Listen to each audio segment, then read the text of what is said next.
So eto na nga po mga kaibigan, Alden Richards sineryoso na ang panliligaw dito kay Kathryn Bernardo. Muling binigyan ng bulaklak ni Alden si Kat para pakiligin. And bago yan, huwag niyo po munang kakalimutan na mag-like and subscribe sa ating channel.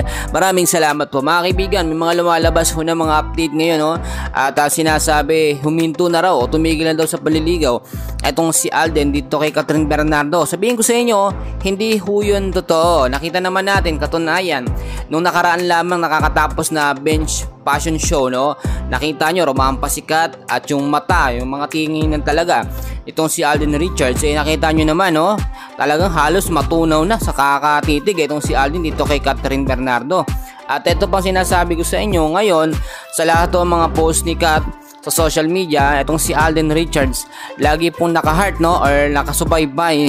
Yan yung sinasabi ko sa inyo. Bukod pa po dyan, ito lamang na karaang birthday po ni Kathryn Bernardo, no, etong March kung di ako nagkakamali, ay nagbigay po muli daw ng bulaklak etong si Alden Richards dito kay Kathryn Bernardo. Alam naman natin mga kaibigan, nung simula naghiwalay na, no, si Kat at si Daniel Padilla, tinanong, no, ni Boy Abunda eto nga pong si Kathryn Bernardo kung handa na ba ito muli na umibig. At ang sinabi ni Kathryn Bernardo, yes, handa na daw siya ulit umibig o ma-inlove sa isang lalaki.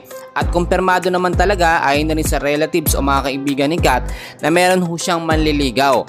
At alam natin na walang iba yon kundi eto nga pong si Alden Richards. Kasi ang dami ang iba, no? Huminto na raw si Alden at bigla na daw umeksena ulit etong si Daniel Padilla. Alam nyo mga kaibigan, kahit umeksena ulit o muling bumalik makipagbalikan itong si DJ Daniel Padilla kay Kathryn Bernardo, aayawan na yan ni Kat. Alam niya kasi yung karakas, no, o yung nangyari.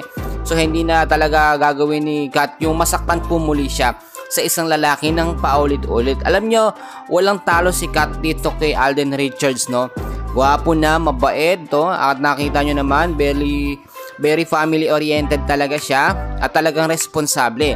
Hindi ho magagawa ni Alden yung ginawang pananakit o panloloko ni Daniel Padilla noon dito kay Kathryn Bernardo.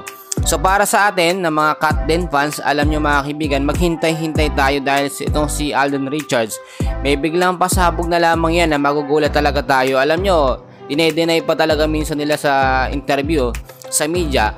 Pero deep inside, kapag walang camera, kapag walang media o interview, alam nyo, nai-spotan sila. Yung mga netizens mismo na ando sa paligid nila ang nakakakita, no? Lalo na kapag kumakain sila sa labas, nai-spotan po yan. So yun muna update natin. Please huwag nyo kakalimutan na mag-like and subscribe. Maraming salamat po.